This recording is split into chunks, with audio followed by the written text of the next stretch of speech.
ఎర్రగొండపాలెం నియోజకవర్గంలో గత 2 దశాబ్దాలుగా కూడా తెలుగుదేశం పార్టీ అక్కడ విజయాన్ని నమోదు చేయాల.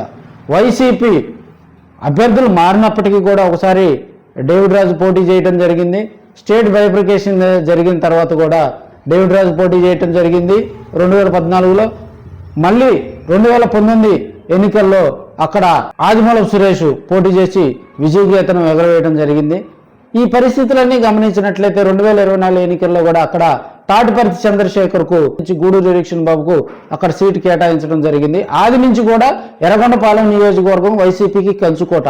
గత 2 దశాబ్దాలుగా కూడా అక్కడ తెలుగుదేశం పార్టీ పాగా వేయని పరిస్థితి. ఈ పరిస్థితుల్లో అనూహ్య సంఘటనల నడుమ కూడా ఎలక్షన్ బాబుకు అక్కడ సీటు కేటాయించడం, ఎలక్షన్ బాబు కూడా దాదాపుగా అన్ని గ్రామాల్లో కలిసి కొంత తాను ప్రచారంలో తన పిల్లలు తాను ప్రచారంలో ముందుకు పోయినప్పటికీ కూడా తాడిపర్తి చంద్రశేఖర్కు అక్కడ లోకల్ కానప్పటికీ కూడా అక్కడ ఉన్నటువంటి వైసీపీ రెడ్డి సామాజిక వర్గానికి చెందినటువంటి వారి బలం బాగా తోడైందని కూడా రాజకీయ విశ్లేషకులు చెప్తారు. పోల్ మేనేజ్మెంట్ విషయంలో కూడా తాడిపర్తి చంద్రశేఖర్ సక్సెస్ అయ్యారని కూడా చెప్తా ఉంటారు. ఈయనకి తాడిపర్తి చంద్రశేఖర్కి ఇటు బాలినేని మద్దతు, చెవిరెడ్డి మద్దతు కూడా తోడైంది.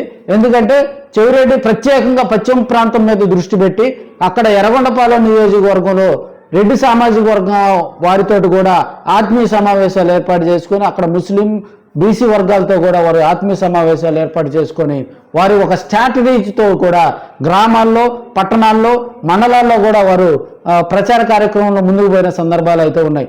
అయితే ఎలక్షన్ బాబు కూడా అక్కడ చంద్రబాబు నాయుడుతో మీటింగులు పెట్టించడంలోనూ లోకేష్ బాబు పర్యటనలోనూ కొంత సక్సెస్ చేసినప్పటికీ కూడా పోల్ మేనేజ్మెంట్ విషయంలో కూడా ఎలక్షన్ బాబు కొంత వెనకడుగేశాడని కూడా ప్రజలందరూ చెప్పుకుంటూ ఉన్నారు.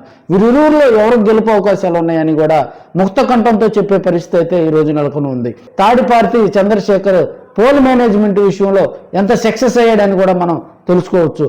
సో టగ్ ఆఫ్ ఫైట్ అయితే జరిగిన నేపథ్యంలో ఇక్కడ కొంత మెజార్టీతో తాడిపర్తి చంద్రశేఖర్ గెలిచే అవకాశాలు ఉన్నాయని కూడా ప్రజలందరూ చర్చించుకునే అంశం. ఎందుకంటే ఆది నుంచి కూడా ఆ నియోజకవర్గం వైసీపీ కనుసనలో ఉంది కాబట్టి గతంలో ఇక్కడ ఆదిమూలపు సురేష్ మంత్రిగా కూడా 2 సార్లు ఎమ్మెల్యేగా గెలిచి కూడా మంత్రి అయ్యారు. ఒకసారి డేవిడ్ రాజు కూడా ఇక్కడ వైసీపీ తరఫున విజయకేతనం ఎగరేసి తర్వాత తెలుగుదేశం పార్టీలో చేరినటువంటి సందర్భాలు అయితే మనం చూసాం. సో ఈ పోరులో 2024 ప్రతిష్టాత్మకంగా జరిగినటువంటి ఈ ఎన్నికల్లో కూడా తాడిపర్తి చంద్రశేఖర్కు తిరుగులేని మెజార్టీ వచ్చే అవకాశాలు ఉన్నాయని కూడా రాజకీయ విశ్లేషకులు సర్వేలు కూడా అవేజ్ అవుతున్నాయి.